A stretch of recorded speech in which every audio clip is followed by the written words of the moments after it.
Hey guys, happy Wednesday. I am so glad you guys are here.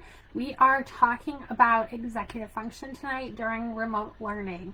If you are an ADHD parent, you know a lot about this, but executive functioning is something that a lot of kids struggle with regardless of what their diagnosis is. If you are new here, my name is Nicole with Nicole Schlechter Advocacy. I am your resident master IEP coach and educational advocate. I'm a mom of 4, and my oldest son has autism, ADHD, and anxiety. We are dealing with the same kinds of struggles that you guys are at home. We are dealing with the same remote learning and the same trouble focusing and the fidgeting in our chairs and the need for redirection and missing assignments and all of those things. So we're going to talk about all of that tonight and how you guys at home can help your children in this kind of remote environment. Now, some of the things we're going to talk about tonight will also be applicable when you guys return to school or when you have homework at home too. So I'm really glad you guys are here. We're going to wait just a minute and let everybody pop on so nobody misses out. If you guys are hanging out, please remember to like and share so that all the parents that need this information can get it. I really appreciate the love on the post. The more you guys interact, the more people see this. So just as a reminder, I think the scammers are back. So sorry, I'm doing my best to manage that. I keep reporting everything. So if there's a link in the comments, please do not click on it unless you see my name next to it. If you see somebody else's name or it looks like a weird link, please do not click on it. I will not be asking for credit card information tonight. So there is that. So yeah, don't click on anything, please. And I have no idea what to do about these scammers that keep popping on here, but we're just going to keep working through it. So I know also that there were some struggles registering. So if you guys weren't able to register and you're just catching this live, message me your email and I will add you guys to the email list for the replay if you need it. And again, please don't click on any of the links in the comments that are not made by me.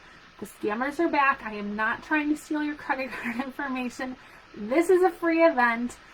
Any of the events that I'm posting on Facebook going live are going to be free. I'm not asking for credit card information. And if I ever do, it will be through a secured checkout like PayPal or on my website, something like that. So I'm so glad you guys are all here today. I have been lurking in Facebook groups, asking a lot of questions, trying to figure out what you guys need when it comes to remote learning. So many families are struggling with remote learning, and I'm hearing things like there's missing work, we're struggling to focus, we're refusing to do work, our kids are feeling overwhelmed, our parents, we're feeling overwhelmed. So I'm sure all of that sounds familiar, right? You guys are probably dealing with similar things at home. So for you guys who aren't familiar with executive function is the skill set that includes working memory, flexible thinking, self-control, all of those types of things. And we need these type of skills to be able to adult efficiently. Deficits in this area can look like trouble focusing, following directions, regulating emotions, that's a big one, planning and organizing tasks, short-term and long-term, getting distracted in the middle of the task. All of those skills are not just important for school either. They're important for long-term employment, independent living, all of those things. For example, if you are working a job, you're assigned a project, and you lack time management skills, and you can't plan and organize long and short-term tasks, you're probably not going to keep your job.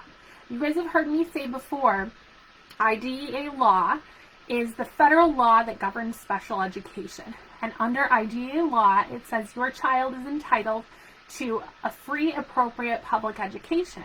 Now, what appropriate means, under the law specifically, it says that our children should be set up to be prepared for further education, independent living, and employment. So executive functioning kind of covers all of those things, and it is really common in kids who have ADHD, but it's also a skill that we all need as adults. So remote learning just kind of adds another twist to this deficit or this delay or this struggle, because there's this lack of connection over a computer. So in school, these types of things can be redirected a little bit easier. We can provide supports a little bit easier because it's more hands-on with educators. At home, our kids are kind of left to tackle these things on their own, and parents are left in charge of all of that redirection. And that just isn't a sustainable thing for me as a parent. I can't keep sitting next to my kid all day long while they're learning, when they're distracted and when they're struggling to break up tasks and they're struggling to turn in assignments. That isn't sustainable for me. So I know it's not sustainable for you guys also. So let's go ahead and let's talk about how we can support executive function learning at home also. Staying organized is a huge part of executive function. And one of my favorite tips, I was talking to somebody about it today, is using Post-its. If you come into my office, you're going to see all behind my computer, there is a huge wall of Post-its. I write everything down. I have it organized into things to do, important details, upcoming events, and tasks. Once tasks are completed, I take them down and throw them away. In school, using the Post-it system is great for many reasons, but our kids all have an assignment book, but when you put that book away, it's not in their face, it's easy to close it, it's easy to forget it. Post-its in your face, behind your desk, or wherever your wall is that you want to put it up, are bigger reminders of what upcoming tasks are. If they're working on a long-term project, using Post-its to keep track of where you left off can also help. So here's what I did last, and here's what the next step is. You can have a Post-it for all of those things. If you're reading a book, there's a book report, and your child needs to be taking notes throughout the book. Asking them to take notes at the end of a chapter can be really overwhelming, daunting tasks for our kids. However, if they use the Post-it system and they take notes as they're writing and put them in their book, by the time they're done with that chapter, they've had 4 or 5 notes written down.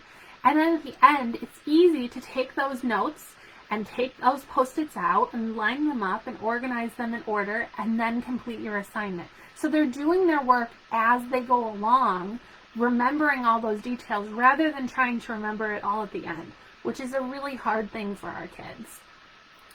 So also, when we're talking about big projects, how many of you guys have an accommodation in your IEP or 504 to chunk up assignments or like break up tasks?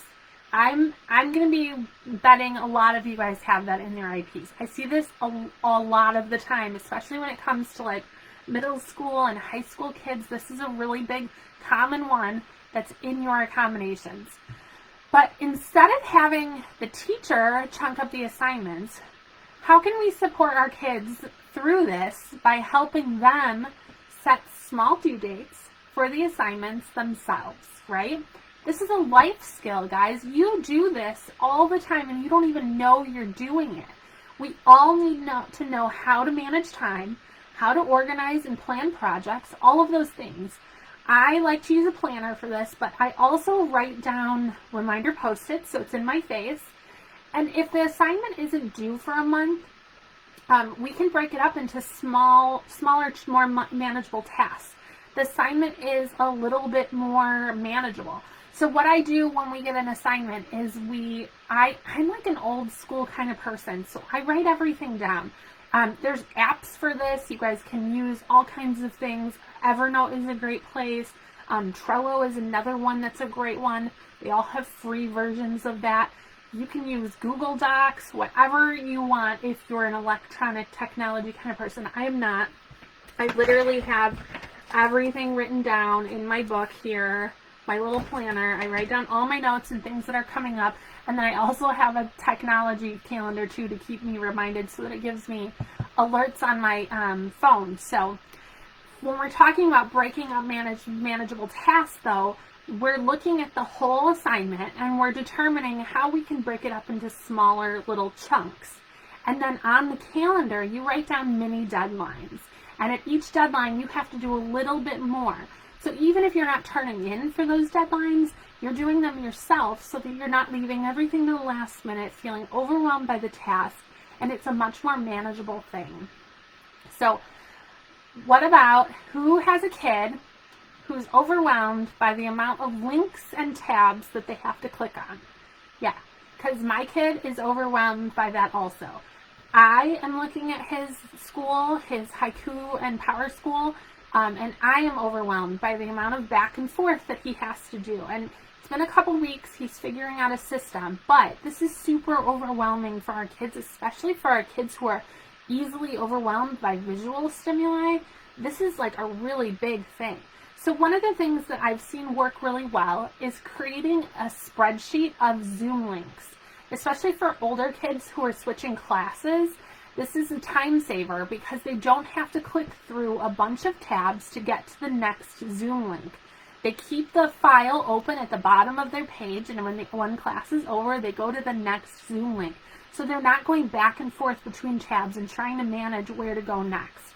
It's all in order of their schedule in this little document that they have. Another option is to open up all the classes at one time and assignments, etc., in different tabs. So each class gets a different tab on the computer, and you do them in order of your schedule, and then you move on to the next tab. Once you're done with a class, you close it out and you move on. And then you've got your Post-its to remind you what needs to be done, but there's less clicking throughout the day. So that you use that Zoom spreadsheet for your Zoom, and then you use the tabs for each class, and everything's already laid out for you. So you're not going back and forth between pages. I don't know if you guys have seen that, but that is something that has been working really well in my house for older kids. We're going to implement the same sort of thing with my younger kids when they start school on Monday. But time management is another hard one. We've talked about that a little bit as we've gone along. But I have a kiddo, and he shall not be named, who is frequently 1 minute late to class. He gets a tardy in class all the time. So what we've been doing is we've been setting a timer on his phone. The timer goes off 1 minute before his next class start, and he uses that as a reminder, oh, I need to finish what I'm doing and get on to class. You guys can use Alexa or the Remind app. That's available. I think it's called Remind. I'll have to look it up, but I think it's called Remind. So I can't show you exactly how the tabs are done. I can try and show you guys the spreadsheet. But so when you are logging into Power School or whatever you guys have, on the left-hand side of your page, there is a tab for each class, right? So what I do is I click on the first tab, and I right click, and then I open it in a new tab. Then I go to the next one and I open it in another tab. So at the top of my page, it's all in order of my schedule. Does that make sense? And then once my first period is over or my first assignment is done, I close out that first tab, and then the next one just automatically pops up. So I don't have to go back and wonder what needs to be done next in the tabs. They're all open at the top of my page in order. And then in order to create that spreadsheet with Zoom links, I went through all of the tabs for Mason, and I copied the Zoom link, and I put it in like an Excel spreadsheet, or I think it's in a Google spreadsheet because that's what he's familiar with. And it says like math Zoom link, ELA Zoom link, and it's in order of his schedule, and then it's got the Zoom link there. So the Zoom link spreadsheet stays open at the bottom of the page, and so he just knows to click on it to go to the next Zoom page. And then the tabs at the top stay open for each class or each assignment, and then you click them closed as each assignment is done and each class is over. So I hope that makes sense. I'll see if I can create like a sample one for you guys. I just can't show you the Power School because I don't want to show, I only have access to Mason's, and I don't want to show you what, like I have to protect his privacy too. So we are talking about reminders though. There's Alexa or the Remind app, but find something that like works for your kids. I posted the other day looking for some type of reminder or timer or something. Alexa seems to be what everybody's using, and what I really am liking about that is that I can set a schedule for every day, a timer to go off to remind them to go back to their computers once their breaks are done. So I have 2 kids that are learning. I didn't want to have to be resetting a timer every time, but using your phone, using the Remind app, some sort of notification so that they know to go back to the class at that time. It's going to help them stay on track. A big thing that I hear though is that our kids don't want us nagging them. I have no idea why, because I love nagging, and my kids will tell you that I love nagging, but I have better things to do than sit there and remind you to go back to class, right? Like we all do, even for my kindergartner. Like, I love her. She doesn't know how to operate a computer, so I've got to help her, but I don't want to sit there and nag her all day. So using these reminders lets me blame Alexa instead of them blaming me, right? Like, I'm sorry, Alexa made me do it. Alexa says you got to go back to class. You have to listen to Alexa. But allowing them to set the timers and the reminders and take part in this is going to kind of teach them independence, and then we're also teaching them healthy habits too. These are things that they can take into adulthood and use when they get older. They'll know how to set timers for themselves and reminders and notifications to be able to attend to things on time. So you guys all know I love checklists. I love writing things down. I love checking them off a list. I'm a total nerd. I love things like that. But one of the other things that I'm hearing from you guys and from Facebook groups and things like that is that kids are completing the work and then not turning it in. So what's happening, I think, is that they're confused on how to turn it in, or how many of you have ADHD kids who are just distracted all the time? So they start a task and then they can't complete it, or they complete the work and they don't do the next step. So creating a checklist for this kind of a thing is a great visual reminder of what the process is. You can use words or pictures depending on how old your kid is, but creating a short checklist is going to help our kids finish out the task.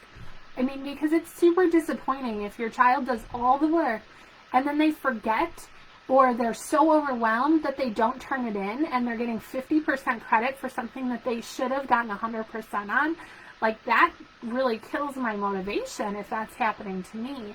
So I would have a hard time continuing to do work if I was getting less points for the same amount of work that everybody else is doing.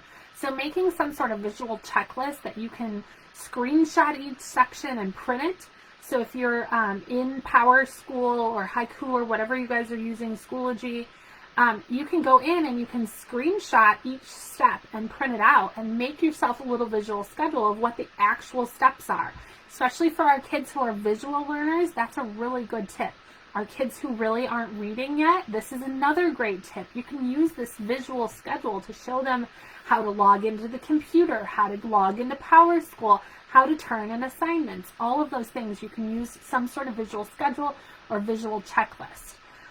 Some kids benefit from actually checking off on the list, so you can put that checklist inside one of those clear cover sheets and use a dry erase marker, especially if it's a schedule or a checklist that you're going to be using often, allowing them to like check it off. Like, I love checking things off. It makes me really nerdy excited.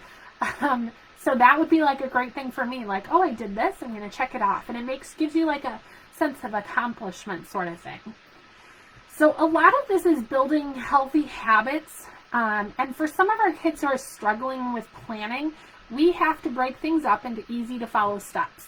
As a working parent, I know you guys don't have time to sit with you don't have time to sit with each of your kids and stay on top of them for every single task.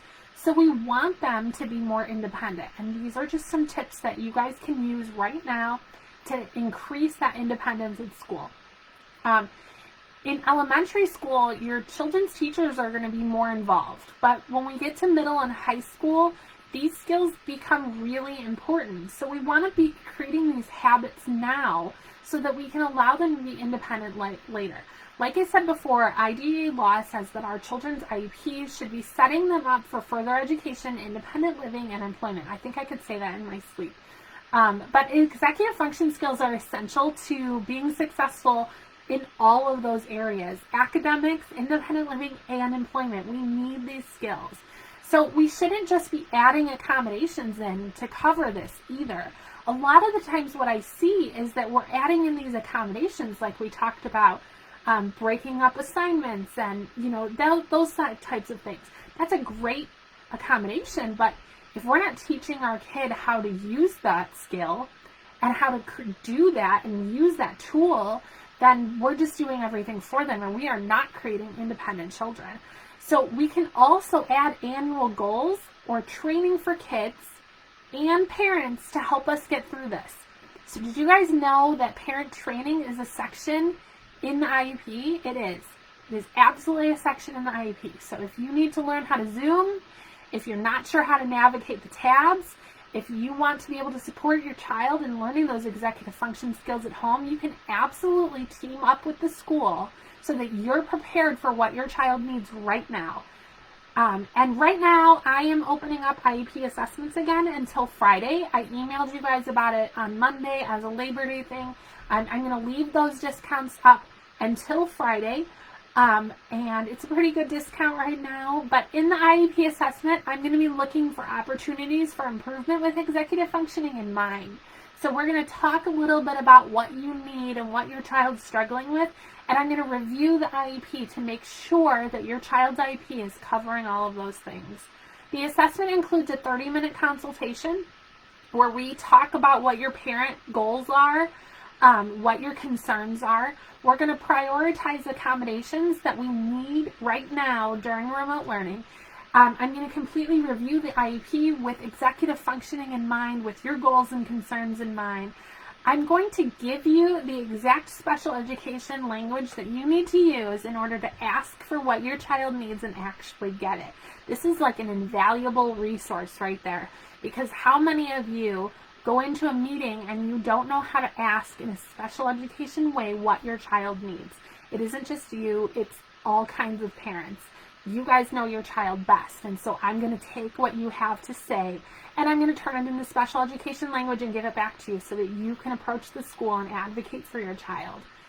I've put the link in the title of to the IEP assessment in the title of this video, but I'll also be sending it out in the morning along with the blog post that's related to this and the replay from today, so you can use that information as a reference.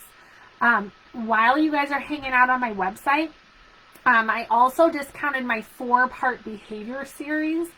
So many of our ADHD kids are struggling with challenging behavior at school, right? And at home. And as a parent, I used to avoid phone calls from the school because I knew if I picked up that phone, there was more negative coming from the other line, and I just sometimes couldn't handle it. I knew my kid needed help, and I didn't know how to support him or what I should be asking for. So again, that special education language, I just didn't know what I didn't know. So what I did was I created a 4-part series on behavior at school for you guys, so that when you return to class, you understand the process of how schools handle behavior and what you can do to support your child.